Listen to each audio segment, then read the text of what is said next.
And welcome back to another episode of the Young Dad Podcast. Whether you're outside mowing the lawn, shoveling snow, picking boogers, changing dirty diapers, you finally got a moment to sit back, relax, listen to your favorite podcast. Or maybe you're grilling outside in the snow. I don't know what you're doing. I don't know where you're at. I don't know what time of year it is. But whatever you're doing, thank you for listening. Thank you for tuning in. I'm your host, Jay. And today I have a special guest returning to the show, Dr. Matt Zakreski. Zakreski?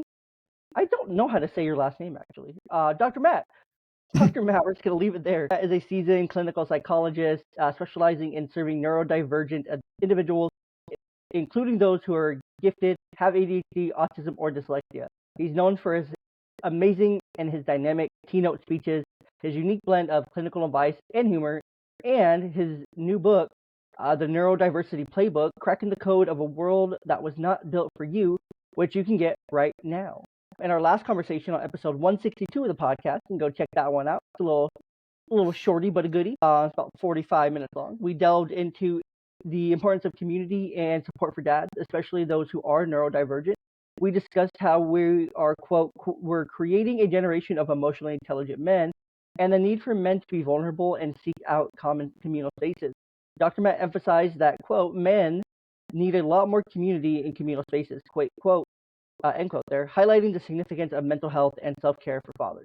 We also touch on the importance of honoring and valuing oneself as a dad, even when feeling like you matter the least in your family. Today, we're excited to continue the conversation. Of course, Dr. Matt's a great conversation, a fun guy to talk to, and dive into new topics, including his new book, The Neurodiversity Playbook, which I just mentioned.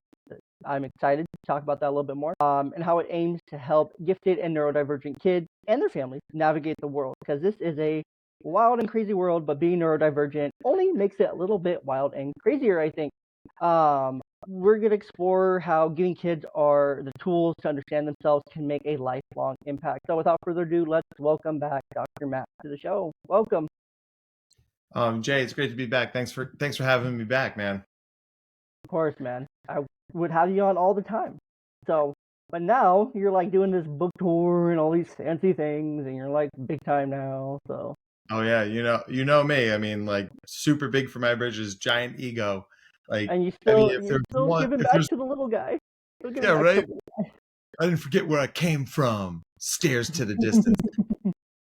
I mean, listen, if there's a thing that being a dad reminds you of, is that there are people in your life who love you for reasons that have nothing to do with how professionally successful you are, and thus it instantly grounds you. Like, I'm trying to do like a video of me opening my book, and my daughter runs up and kicks me in the shin, and it's just like, not in an aggressive way, but like, why you were crying. Like, yep, like, okay, that's exactly why I was crying. And it's like, the very first time I ever gave a professional talk, I came home and I was like I was over the moon. I was flying, and my daughter was very young. There maybe like, I guess 8 months, and I was like, I went upstairs to change her diaper. I was like, honey, daddy did so good today. Daddy did a great talk. He's so proud. And she just exploded butt first on me. And I'm like, stay humble, Matt. Stay humble. Right? and it's not a bad thing. It reminds you that like the real world is always there. Mm-hmm. And I think it really can keep your feet on the ground, because, man, it's crazy out here in internet land, right? Just constantly feeding the content beast and like trying to put stuff out there, trying to engage in people. It's just like, our kids keep our heads down, and that's a good thing sometimes. And it's hard to feed that beast too, that content beast. There's so many places, there's so many, the audience is, a lot of people are on multiple platforms, but some people are only on one or two platforms. And if you're not on those platforms, then you miss an audience here. If you do something here, then you're not doing it here, kind of thing. And so it's hard to satisfy all the masses in all the places all the time. And it can definitely be difficult. Or especially when it does become more and more successful, or you start to see the numbers tick up a little bit, and you're like, okay, something's going right here. You kind of feed into that dopamine a little bit, right? And you're like, this is kind of nice. This is kind of cool. Okay, so what am I doing right here that I'm not? But then you start to compare it. You're like, okay, so what am I doing really well here that I'm not doing over here? So how can I take what I'm doing here to over here? But that doesn't really work, because all I'm doing different over here on YouTube is just putting a thumbnail. So over here on Facebook, I can't really put a thumbnail and upload a full video, because that would defeat the purpose of trying to build, a YouTube audience and a YouTube engagement kind of thing. So, we're always chasing our tails there with all this content and all that mumbo jumbo. but it's fun though. So yeah, new book is out, which is super exciting. We're gonna Yep. get into that a bit here very soon. But first, I want to kick things off with a question that I started asking on episode 173 of the podcast, under this new format with a bit better intro and different questions, things like that. So I'll kick things off with this question here. What is a hill that you're willing to die on when it comes to supporting neurodivergent individuals and their families? Oh man, this is going to be like my Roman Empire. How much time do we have? All right. The hill that I'm willing to die on is that gifted kids are not better than anybody else. They're different. They need different things, right? And there's just all this stuff like, oh, well, you just want your kid to go to Harvard. It's like, listen, it's literally a different brain. It's like being gifted isn't easy, right? And the analogy I've been using a lot is like, it's like you have a friend who's like 6'10", right? Is that friend better than you? No, they're very tall. But we cannot pretend that 6'10" person can benefit from the same things that everybody else gets. Like, you think a 6'10" person is going to find a shirt at Target? I don't think they sell shirts for people who are 6'10" at Target. You got to go to a special store. You're probably going to need special shoes. You're going to need to, get the doorways in your house made larger. Like, it's a lot of things that are different, but nobody sits there and says like, oh, that 6'10" person thinks they're better than us. That's like, what? Like, nobody would say that, right? So I go all over the country and I tell administrators and parents and mental health professionals, I'm like, listen, gifted kids aren't better than anybody else. They just need different things. And the more I say it, the more people seem to be believing me. So I'm going to keep saying it. No, it makes sense. I mean, because they do, right? They need different things than what the neurotypical person needs. The neurotypical person can, sit and focus and do these things for longer periods of time and transition a little bit easier and doesn't need as much predictability, as much routine and things like that. They can be a little bit more aloof, and whatnot with their things. But when it comes to the neurodivergent child or the neurodivergent individual, they have the totally different things. They're not able to sit there, so they need to be able to put one leg on the chair and one leg on the ground, kind of thing.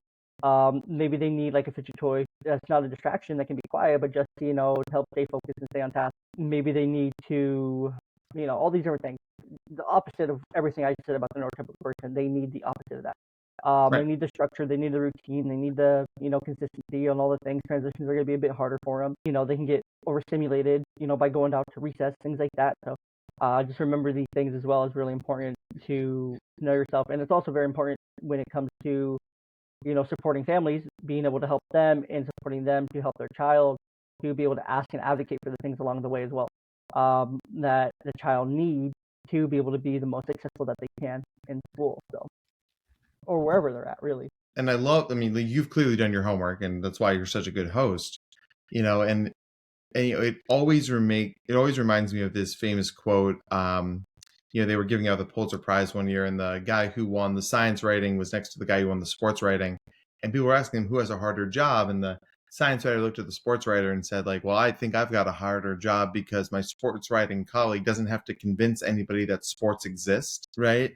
And it's the sort of thing, like, a lot of the conversations I have to have with people are like, to level set, like even telling them what giftedness is before I can then start to intervene. Like, if they're approaching this conversation thinking gifted just means smart, or this is some aggressive helicopter parent, like, I've got to really level set. Like, a lot of times I'll be like, before we start, let me do a quick debrief on what this means.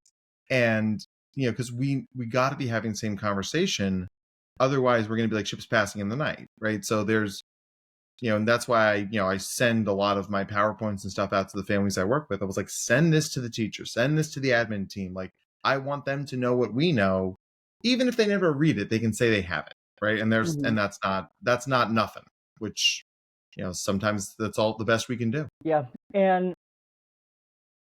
sometimes within the school it can be really difficult too, right? Because they're not always willing to know the things that they're supposed to know. They're not always willing to make accommodations. They're not always willing to try to understand, how they need to help and serve, the individual child themselves. Because they're worried that, like, okay, well, they always have the ideas like, well, if I accommodate this one child, then these next other 30 children are going to need that accommodation. Okay, and Yeah. okay, and what's wrong with that? So now you're telling me you have 31 kids that you're not serving properly. And you know you're not serving the 31, because if you could think of 30 other kids that need these same things, then what are you doing? Yeah. You know? So, there's a way to combat those things, and, it's important for them to have the information, because they can say, well, it's sent to you, you have it, but then that goes back against them, because, different states have different rules, regulations like that, and, how many days they have to review these things and to communicate these things and to make these things happen and things like that. So definitely know the laws of your state and know what the school's bound to, what they're obligated to do, I guess. So Yeah. Well, I mean, it's amazing how much, and I'm going to be very intentional with my language here, how much schools benefit from parents not knowing their rights. I'm not saying that they're evil and they're not out to get us, but it is an unavoidable fact that they benefit from the complexity around special education law, the complexity around the rights. I've seen schools say to parents like, listen, you don't need an IEP. We'll just do a 504 plan. It's fine. And the parents, who oftentimes don't know any better and also have careers and other kids and their own lives to deal with, they go, cool. And then you've got, the equivalent of a handshake deal when a contract is really what you needed. Right. mm-hmm. And it's really, I mean, part of the reason people hire somebody like me, and there's many people who do this work, is you've got somebody on your side who can do the legwork. Like you've got to maintain a relationship with that district. I don't. I can be Mm-hmm. the hired gun. I can come in there and be like, sup, in my power suit, right? And Mm-hmm. there was one school in Pennsylvania, I swear to God, when I pulled in the parking lot, they were like, this guy. One day the security guard was like, you're here a lot. I was like, I serve a lot of kids at this school, sir. And he's like, I'm like, you're gonna let me in? He's just glaring at me, and he's like shuffles aside. I'm like, yeah, I know I'm making your lives harder, but it's to make these kids' lives better. Mm-hmm. And I'm gonna choose to do that every single time. Yeah, and no, you have to too, right? Like there's something about having someone on your side.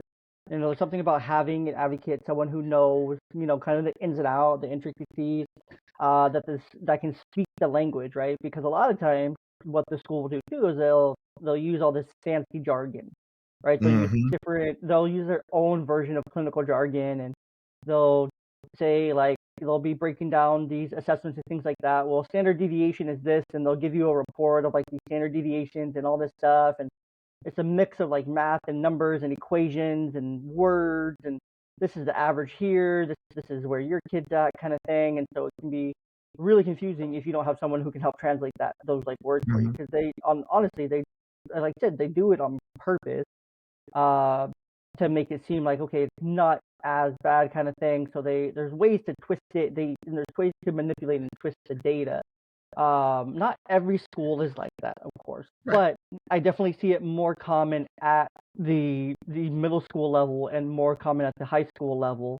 Elementary level is a bit better. It's a bit easier. If you can get it done early, you can get those things in place early in your child's like academic career. I think that's best. Get it while they're done, and get it while they're in elementary school, because then it travels with them Yep. year to year, whether it's a 504 plan or an IEP. Then it has to be reviewed yearly, and then you get to update it and change it and do those things and reset those goals and whatnot yearly on the IEP, and address those 504 accommodations on a yearly basis too, depending on circumstances and things that may be changing and whatnot too. So really important to get it done, and try to find someone that can be on your side, that can help you navigate that world, because it is its own its own multiverse. It's its own part of the multiverse right there. I mean, you absolutely got it. And like, this is going to be a lot helpful. And like, we'll speak directly to the dads out there. Like, a lot of times, like, of all the kids I see, I probably interact with their moms 80% of the time. Yeah. Like, dads, like, this is a thing you can get involved in. Like, this is about rules and laws and responsibilities, and like, not only is this your kid's life, but this is a thing that like you can weigh in on this, you can educate yourself on, and there's a lot of great stuff out there. Like I know that like a lot of dads tell me like they don't feel like the therapy thing is their place. They don't think like the education thing is their place. Like, to speak broadly, right? It's like, well, I can do scouts and I can do camping and I can do sports. Awesome. Do those things. But if your partner needs another ally in these conversations with the district, like this is a thing where you can educate yourself, learn what you need to learn, and I have a whole like, your rights as a parent slide deck. So if this is interesting to you, shoot me an email when this is done and I will send you that information. So you've got that in your pocket, because that's going to improve your relationship with your partner. It's going to help you help your kids. It's less stress at home. It's a win-win, right? So trust me, there is a seat at the table for you here, dads. It might not feel like it, but it's the Avengers need everybody, right? 100%. You can be an Avenger too. Well, and the thing about this too is that it, like, for men who are getting involved in this, that like the way that you think is gonna be, impactful on this, because there may be only one or two other men at that table, period, when it comes to trying to plan these things and whatnot. So there could be, not to say anything bad here, we're just talking, facts. Women are more emotional, so there can be a lot more emotionally charged conversations and whatnot. So some of the logic may not be into it. Your partner, the mother of your child, may get lost in that emotion of the things, right? And need just a logical sounding board for all these things. Logical accommodations, things like that. And that child's half you too. So if you're not there to represent half of your child, then there could be half of things that are getting missed. There could be half of the accommodations that need to be hit too. So there absolutely is a spot for you. This absolutely is somewhere where you need to get involved. Not even a should. This is somewhere where you need to get involved, because it's your child's education. It's to make sure that they have equal access to education.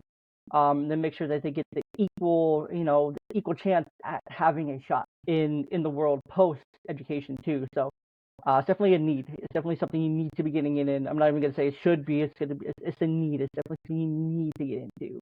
But additionally, I also want to talk about the Neurodiversity Playbook. It's something we need to talk about today. So the book, I was reading some of the books, reading some of the reviews on the book and things like that. And I saw it described as a pocket Dr. Matt. Yeah. Which, I want a little Dr. Matt in my pocket. I can just see like pulling it out and then like just having like a little U, and then it would sound a little bit like, hold on. It would sound a little bit like this. To where we're just, a little pocket Dr. Matt. Hey, you need to get an IEP and a 504 for your child. Here's my little slide deck here, and then yeah. So. Oh my. That's kind of what it sounds like. That's going to go so viral. Like, people are going to be like, what just happened on this podcast? Yeah, I have a new soundboard. I have a new audio interface, and it has a voice changer mode. And so, like, I have been dying to use that at some point. Like, Baby's probably the only one that I'll use at some point in time. The robot one's cool, too, because it sounds like I'm on, like, like an undercover show where they're trying to, like, voice disguise me. And they're just like trying to make me sound like I'm like undercover and like in witness protection kind of thing, so you don't know my identity. All right, so that's our ADHD moment of the day. Thanks for being part of our ADHD moment of the day. So having a Dr. Matt to help gifted and neurodivergent kids and their families navigate the world. So what inspired this greatness of the book here? This beautiful yellow cover. Which I just think it's yellow, right? Or is it purple? It's yellow. I swear it's yellow. Yeah. Okay, like I don't know why. I thought it was purple. Right. I don't know why. I thought it was purple, and it's not purple, but I thought it was purple for some reason. Because I'm crazy. But what the heck inspired this book? And what are you hoping that readers get from it? Well, I mean, the original working title was Pocket Dr. Matt. Like, we wanted to distill the things that I do well into a movable thing. And what we found, the publishing team was like, no one knows what that means. Like, what is a Pocket Dr. Matt? Is that an app? Is he an orthopedist? Like, nobody knows what that is. So we sort of broadened it out, but I never left that ethos. Like, Because the problem with what I do primarily for a living as a psychologist is that I can see one family at a time. And the things I do last for as long as that meeting goes on. And then I'm lucky if I see a kid for an hour every other week. So, the more times I give talks, the more it's like, oh, whoa, I'm not just helping one family. I'm helping I was just in Alabama. I did a workshop for 450 teachers. So that means 450 teachers are going to go back to how many schools and serve how many kids, and how many families' lives are going to get better from that. And it's a thing that echoes, and it's a thing you don't need to be there to do. So things like podcasts, things like books, things like giving talks are about ways to get your message out there and help more people in a way that's passive and asynchronous, right? Because if you're flipping the book, or, let's even say it a different way. Let's say you're having a bad day and you're like, what was that thing Dr. Matt said in therapy a couple of weeks ago? I can't remember it. Well, it's in the book, right? The book has my 6 most popular talks, and it's sprinkled throughout all my best therapy interventions. So it's a thing where you can really, on page 207, it's like, if you're having a bad day, you can do the bubbles test. Now, Jay, have you ever done the bubbles test? I don't think I've ever done the bubble test. All right. So this is a great thing. This is something that's going to work very well on a podcast, and everybody can use this. So you're having a bad day, car wouldn't start, kids are being ridiculous, traffic was bad, et cetera, et cetera. You're just walking around, eyebrows low, you're fuming, you're grumpy, right? So what I want you to do, sit your feet firm on the ground, set up straight in your chair, and make your voice as deep as you can. And no audio box on this one, Jay. Dang it, I was gonna use the audio. I was gonna I know you were gonna use the audio box. I was gonna do it. Okay, so you want me to make my voice as deep as I can? As deep as you can. That sounds scary, Dr. Matt. Okay, I'll go like this deep. I'll go this deep. All right, very good. Now, as deep and grumbly as your voice can be, I want you to say the following word: bubbles. Bubbles. I'm trying to get it out. Yeah. And I just can't. I just can't do it. Yeah. I'm telling you, I worked at an inpatient psychiatric hospital for a while, and we had this gentleman there who was 6'5", 340. He had played college football. He had some pretty significant mental health struggles. He was homeless at the time. And this is a guy who could break through the magnet locks that locked the unit, right? So, love that. And then the guy's 6'5", 340. He's like the juggernaut. You're not going to get in his way. So it's just the rule was let him run, and then just make sure you follow and make sure he doesn't hurt himself or somebody else. So one day I was the staff who's following him, and he's stomping down the road. I'm like, hey, listen, man, I'm here. Not trying to hurt you. I'm keeping you safe. I'm here. And he turns to me, he's like, I'm in a bad mood. I'm like, I can tell. Right? If this was a comic book, he'd be twisting out a signpost. And I'd be like listen, man, I got a go-to strategy I use when I'm having a bad mood, and I think it'll help you out. He's like, nothing works for me. I'm like, well, you've probably never tried this one because it's ridiculous. He's like, because a lot of therapists take themselves very seriously. That's not me. I don't take myself very seriously. I was like, well, set your feet, square your shoulders, give me your deep voice. And I'm going to tell you, it was like Barry White. It was like, the deepest voice in the whole world. I'm like, awesome, love it. Now say the word bubbles. And this guy looks at me and goes, bubble. And he started laughing, and I started laughing, and he gave me a hug, and we're standing in the middle of the road in suburban Philadelphia. And I was like, let's go back to the unit, man. We're going to fix this. And we, and he and I had a great rapport after that. That's in the book. It's just a thing you can do if you're having a shitty day, because there's something about the dichotomy of saying a word like bubbles with a deep, grumbly voice, and it tickles your mouth. And it's I'm not saying it's going to take you from a bad mood to a good mood, but it might stop the process of bad mood gets worse till you put your fist through the drywall, right? Maybe it takes you from a 10 to an 8, but you can deal with an 8, right? And then onward and upward from there. So the book's filled with those little nuggets, those little anecdotes, and I tried to make it as accessible as I can. I didn't want it to be dry, didn't want it to be ridiculous. Makes sense. No, so it sounds like it's just a lot of different ways or practical ways to overcome those unique day-to-day challenges being neurodivergent, right? Yeah. different ways to cope, different ways to, just get through the day. Because some days are tough, man. Something I've been feeling a lot lately, and something we kind of chatted about last time is making, not helping create, but helping encourage and push forward the narrative of having more emotionally intelligent men. And so something that I've been struggling with lately myself is just some ADHD burnout, just some like straight burnout, to where I feel like I can feel it like in my lower back, where it's like my back's stiff. I feel like I have constant brain fog. It's hard to think. It's hard to focus for long periods of time. And so it could either be that or my cortisol levels are all over the place. Maybe I need to get some of those TikTok shop gummies. I don't know. Who knows? I have not done any research on them, but they say they help with exactly what I'm going through. But so really, we have to help create, more emotionally intelligent men, right? Through our platforms, through the things that we do. So how can fathers, especially those who are neurodivergent, like you and I, if you couldn't tell, by our ADHD moment of the day earlier, we are neurodivergent. A little bit. Which one? All of them. Yeah, right. The allotment of all of them. So those fathers who are neurodivergent or have neurodivergent children, and I really don't think you can have one without the other, honestly. Yep. So how can those fathers and those other men, to you, model and promote emotional intelligence at home? I love that question, and frankly, it's a really important one to ask, right? So the biggest thing that kids respond to, and whether that's excuse me, whether that's your own children or if you're a teacher or if you're a coach, right?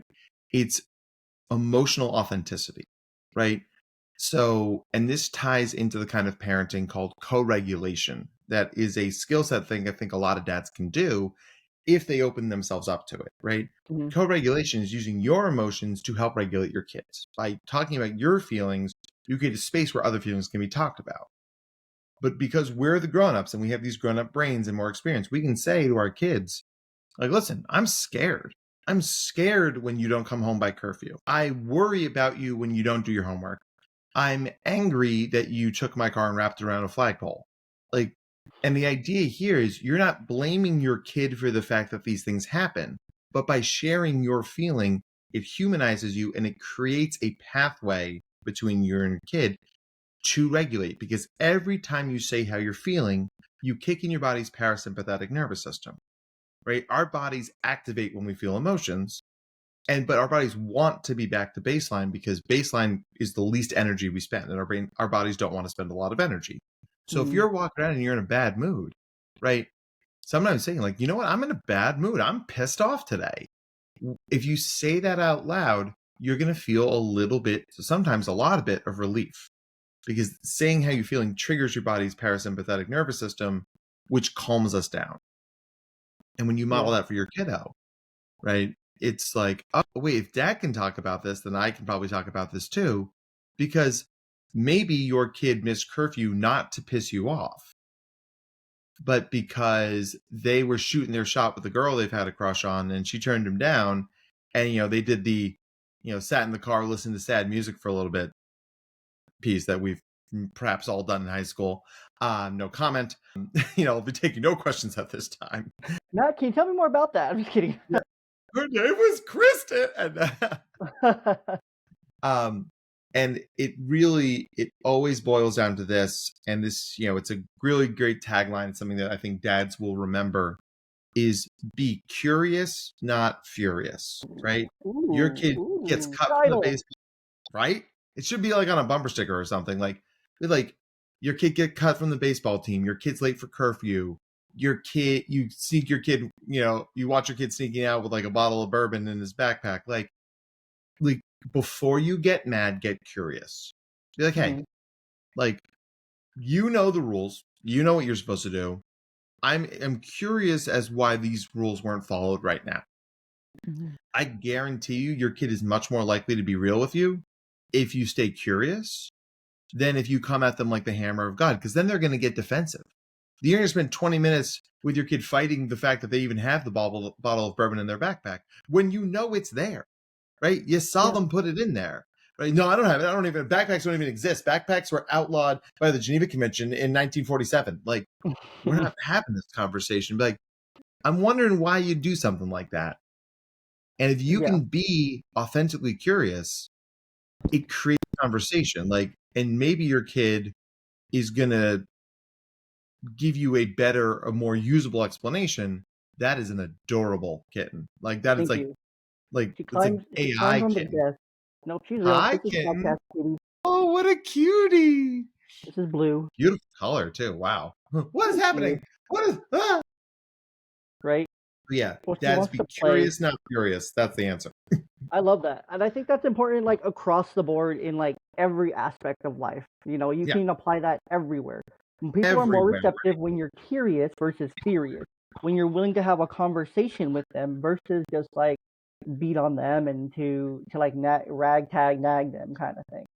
People are much more receptive when you're curious versus furious in the way you approach them and you can have a conversation. But people don't do that, you know, and everything. We don't really have like open conversations. What is that? I bet you don't know.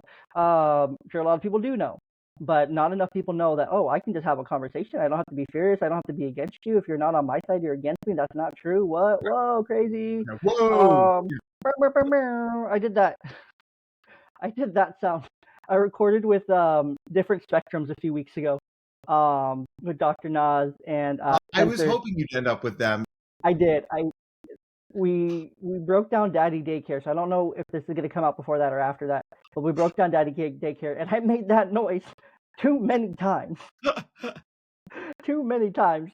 Spencer loved it. I promise he did.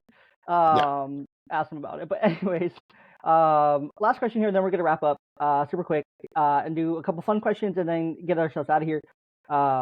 And you were kind of already alluding to it, but something that you've mentioned in the past where we talked is giving your kid a name for it, and then they can carry that through their lives. Literally what you just said.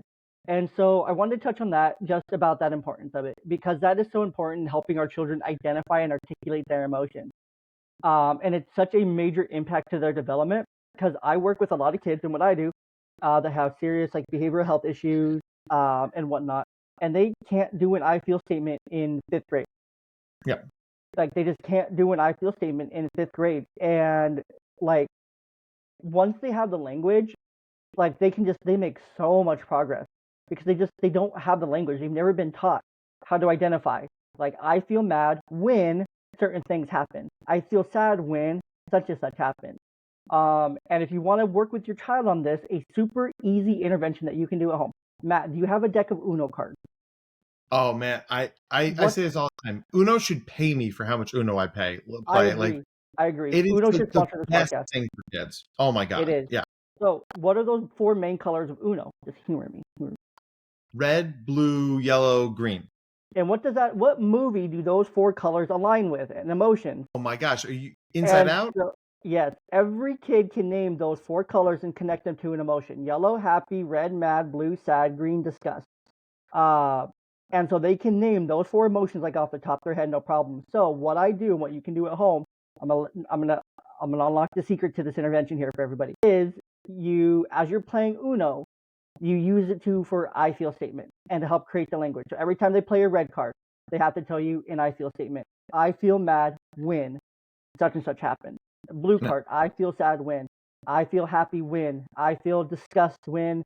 And the disgust one's kind of fun too. It helps lighten the mood and keep things like awesome. Yeah. You don't do it for wilds or things like that. But for every color card, and then you can just get a lot of reps in that way too. You help identify a lot of those triggers. You help identify a lot of those things that make them mad or sad or happy and whatnot. So you can identify the strengths, you can identify the needs, you can identify all these different things within that. Because they may say something, if you're doing it with your child, they may say, I feel happy when you dad when we go on walks. And maybe you're like, oh, I thought you didn't like walks, kind of thing. And they're like, no, I feel really happy when we go on walks. Or I feel sad when we're just sitting and we're not hanging out or we're not talking. Or I feel disgusted when you made that dinner the other night. It's like, you know what? Me too. That was a bad dinner. It was a bad dinner, right? Yeah.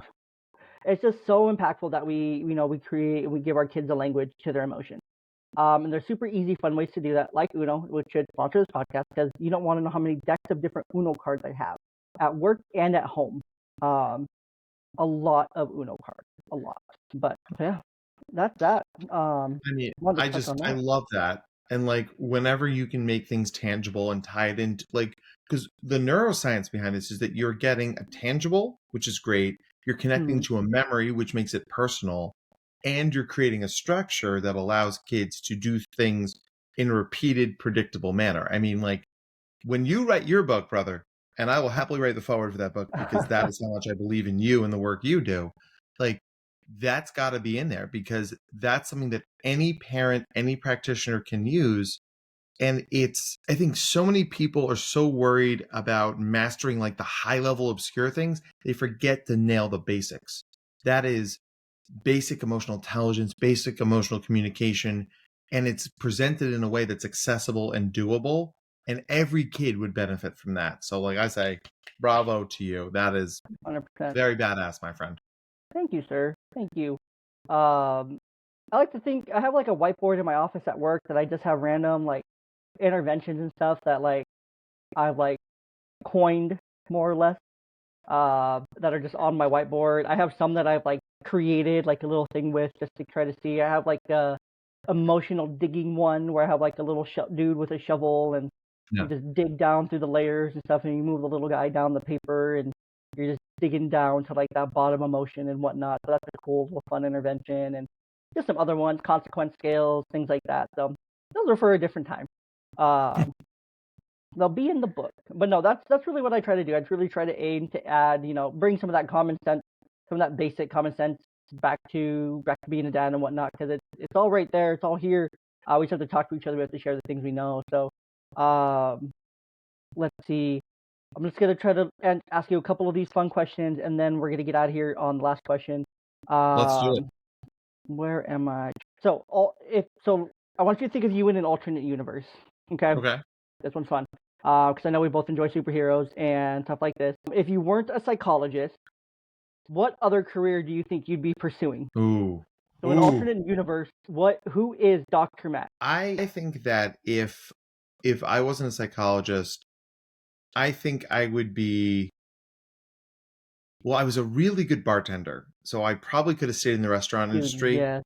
Probably would have ended up being a brewer because my cousin is a big brewer. But I'm actually going to say, because like, eventually I would have had a family, and brewers' hours are ridiculous, right? So actually, I think I would have been the best high school English teacher ever. Like, I would have taught people English, and I would have like helped with the soccer team and helped with the musical theater. And like, I would have been that professor, that teacher. That's, I think, what I would have been. No, I think that would have been my alternate too. That's what I actually started my like schooling out as, to become, was a special education K through 12 teacher. So I think I would have ended up in education in some way, shape, or form, and become like that really cool like administrator that every teacher in the world wants to work for. Like, dude, I want to get to this school. The administrator's great. Actually has their teachers' backs and supports them and doesn't send the kids back to the office with candy and shit like that. Some administrators are great. I know a lot of I know some really, really great administrators, so don't get me wrong there. I know there's a lot of great ones. So listen to this podcast. I'm not talking about you. I'm just talking about the stereotypes, okay? Yep. Last one here. I think I would be a weed farmer. Like, I would love to have a farm and just, like, grow weed. Even though I don't smoke weed, I think it'd be really fun to just, like, have that, like, valuable crop and, like, grow weed and just, like, work on a farm and, like, have farmland and just, like, a bunch of dogs and shit like that would be super fun. Well, and given that weed and hops are very similar plants, we could just do it together. We call it buds and brews, and we would just make all the money. All the money. I love it. So if you could have any superpower to help assist you in your work with neurodivergent individuals, what would it be? And this is such a cheating answer, but it's such a gifted kid answer too. So I'm gonna own it. Shapeshifting. Because if you can shapeshift, then you have essentially every superpower, right? You can't turn invisible, but you can make yourself a gnat and nobody can see you. You might not be able to fly, but you can turn yourself into a peregrine falcon and fly away, right? I might not be able to swim like Aquaman, but I could turn myself into a fish or a seal or something. Like, so it's a cheating answer, but absolutely shapeshifting. Makes sense. Makes sense. I was gonna say mind reading because I would just actually I don't know if I want to be in some of these kids and some of these parents' heads, honestly. Right? I don't know if I want to do that. Yeah, I'm rethinking that one. Yeah, let's shapeshifting. I think is the best one to go. So final question here, and then we're gonna get out of here. I'm gonna let you plug the book a little bit. Give me one piece of advice that you would have to a young dad, age like 18 to 22, who's just starting out on his fatherhood journey. Or so similar question to last time, but or a piece of advice for the dad who is raising a neurodivergent child. One piece of advice here. So this will be a good segue. The reason that I called my book The Neurodiversity Playbook is that if you are raising a neurodivergent kiddo, the playbooks that exist for raising kids are not going to work for you. Like, neurodivergent kids need different things, and that's not better or worse, right? But it's like, if your kid had celiacs, right, they couldn't eat gluten, you wouldn't keep jamming French fries down their throat, right? You would find ways to give them food that they could eat. It is really no different than raising a neurodivergent kiddo. Like, you're gonna have to shift your expectations. You're gonna have to work harder in some areas and not as hard in other areas. But for a lot of dads, it's hard to parent the kid you have, especially when that kid you have is not the kid you had in your head, right? The kid we want versus the kid we have. And I cannot tell you how many times I've talked to parents and said, like, listen, your kid may never be somebody who throws the old pigskin around with you in the backyard. And that's hard. It really is. But your kid loves musical theater, or your kid loves LARPing, or your kid loves marching band, or your kid loves robot competitions. And you can be just as big into those things as you. I mean, it's no different because you're showing up to love your kid, right? 100%. And I mean, so there's a guy I worked with, so I see his son, and the dad was a big college football player, like was on the cover of magazines, big, right? And like, so obviously I can't tell you who he is, but like, and it's funny. He's like, yeah, tell the story. It's a good story. You can use my name. I'm like, I'm not going to use your name, sir. That's weird. I'm not going to do that. But like, I see his son, and dad was like 6'4", 240. Kid is 5'6", 110 pounds. He got mom's body, right? And dad's like, he could be the kicker. I'm like, no, he can't, sir. People would use him as a toothpick. They're like, right? And so his son's super into LARPing, or live action role play. And I was like, Dad, listen, just go to one of his LARP events on the weekend. If you hate it, you hate it, but at least you'll know. And I was like, go there for a half hour and text me when you're leaving, right? That's all I want you to do. Dad's like, fine. So I go. Saturday, I'm looking at my phone. Half hour passes. He doesn't text me. I'm like, maybe he blew me off. Hour passes. 2 hours pass. 3 hours pass. And then I get a text. And it's Dad, who's now dressed up as a barbarian. He's got face paint on. He's wearing a cloak. He's got a broadsword. And his kid, and they have never looked happier, right? Yeah. And it's one of those moments as a therapist where you're like, I did good today.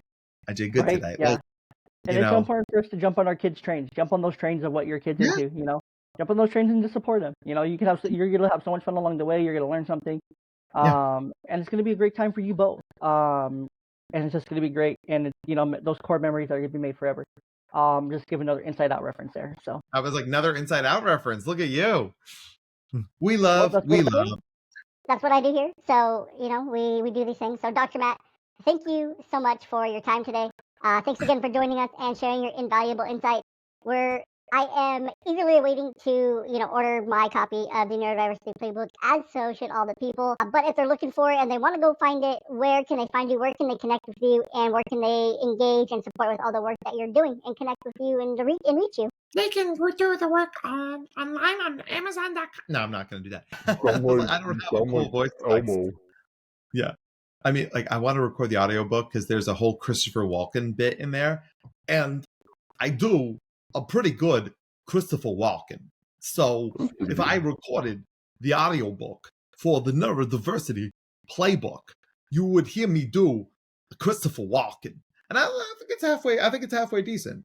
It is pretty good. Make sure you get the baby voice in there too, though. Always got to get the baby voice in there too. I have the baby's voice. If you don't have the baby, it sounds like more like Elmo, Sesame Street. It's giving Sesame Street. I'll get it. I'll get there. So the Neurodiversity Playbook is available on Amazon and on BarnesandNoble.com. It's also available via my website, drmattzakreski.com/book. We really thought about that one. Whew, one heck of a plug. You're going to want to write it down. It's got to go in the show notes. Otherwise, people will not remember. They will not be able to find that one. It'll disappear down the internet rabbit hole forever. But yeah, no, that's that's the way to find it. And, once again, if you think that what I do would be helpful for your kid or you, it's the neurodiversitycollective.com. That's where we do therapy. If you think what I do would be helpful for your organization, whether that's a company or a school or a community group, I know there's a lot of dads groups out there. By all means, contact me at drmattzakreski.com and we'll figure out how to get me out to you so we can do this conversation in person, have a couple of beers and get real with each other. Because really there's nothing more I like than doing this work with a group of people. I love it, man. Well, thank you to all the people listening to the podcast. Make sure you go and connect Dr. Matt on Instagram and wherever you can connect with him, social medias or his website. Thank you so much for tuning into the Young Dad Podcast. Make sure you go and review, leave 5 stars, do all the things that you can to show your love for the podcast, subscribe, all those things. And until next time, stay curious, stay compassionate, and keep embracing the journey of fatherhood.